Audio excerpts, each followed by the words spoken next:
Magandang hapon! Kumusta po? Narito po ulit ang update natin para sa lagay ng ating panahon.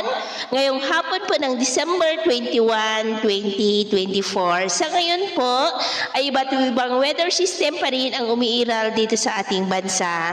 Amihan dito sa Luzon, shear line sa may Southern Luzon, easterlies naman sa may Visayas at Mindanao.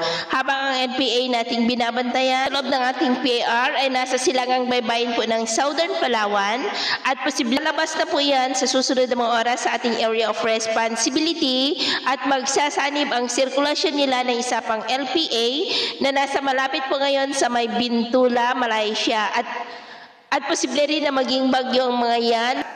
Pero papalayo na po yan dito sa ating bansa, pero bahagya po nilang mahahatak ang hanging amihan. At sa ating long range forecast ay wala pa ring bagyo na nakikita na tatawid po dito sa ating bansa for the next 5 to 7 days. Pero nananatili po na may isang banta ng isang sama ng panahon na maaari na mabuo sa silangan ng ating bansa bago mag-New Year at ang development niya ng ating babantayan kung matutuloy po o hindi. At sa lagay ng ating panahon, ngayong hapon po ay maulap ang kalangitan with isolated rains sa malaking bahagi ng Mindanao, Visayas, Southern Luzon, Metro Manila, Bulacan at ilang bahagi ng Northern Luzon na posibleng magtuloy-tuloy ang mga isolated rains sa ilang bahagi ng ating bansa mamayang gabi, lalo na po sa may Mindanao, Southern Luzon, Kabisayaan, Metro Manila, ilang bahagi ng southern part ng Central Luzon at silangan ng Cagayan Valley, kaya mag-ingat pa rin po tayo.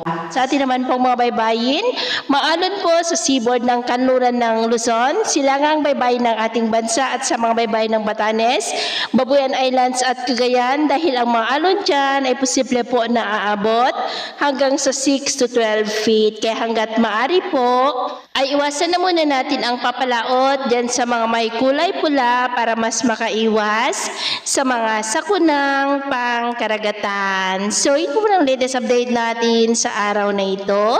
At ako po muli si James na nagsasabing sa kahit anong pagsubok po na darating sa ating buhay, huwag na huwag po tayong mawawalan ng pag-asa. Thank you and